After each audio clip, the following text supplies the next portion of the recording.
ظالم كلا ويه والسفر كوا بدن يهي مانتا نين والله وحو وتا دور بقول هلا نينكي هore بقول بو وتيرتي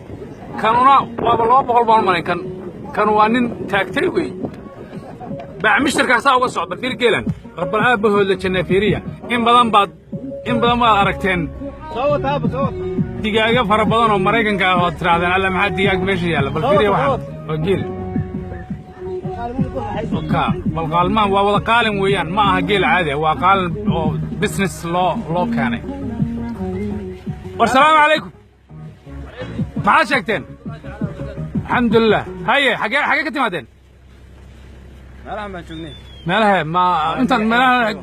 هيا هولان كنان ليه هولان كتمادين هي حاجه سعودان هذا وعرر قمسه كسعودان قمسه كسعودان هيا وامسا قلن هو مدح ما بقول با ما قانا نجيب مدحه هي هاشي halkii rit qaalin hada imsa laga siin hadaan damcayna gato 10 kun bir هاي وقيمة في عن سوما هاي 10 kun iyo 500 qadaaro uga gaari lahayn هاي 500 bal lagu sii dar lahaaba arladu waa nabad Soomaa waa barwaaqo kaliya idinku xaga ka tahay nabad geliyo annagu waxaan ka nimid marsin baanu ka nimid annagu hadda laakiin jigjigaanu ka soo anbabaxay arladu soo leeyahay hawlan soo ziyaarinayna ومحادين قرب joogti qurbi joogta ma taqaan adigu waxaan maqlaynaa waliga ninna ma ka arag ninna kama arag waa ka dad kula joogan kan kula hadlayo way kowde hadda Mareykanka laga daawanaya waxa leeyahay ninka geela wada ee boqolka halka laga arkaa magacaaga muxuu ah Cabdullaahi Digle hey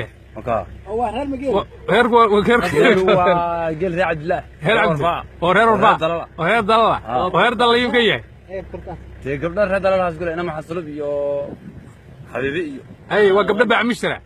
الله قبله في عنا قبلها قيل عاد ودا والله قبله وحاسس ما شاء الله خير وي هاي قيل انو الاليا قبلها si fiican ugu daaji qiimo fiican gooyee halkaasaanu ka anbabaxaynaa kaasuna wuxuu ahaa geel la joogay gabdhaha baac mishtarkee aftirsooy gool ya kaasuna kaasuu ahaa waxaanu weli u sii soconnaa lebi hawle gabdhihii baa baac mishtaraya qoodhin iyo xeradin idinkuna halkaas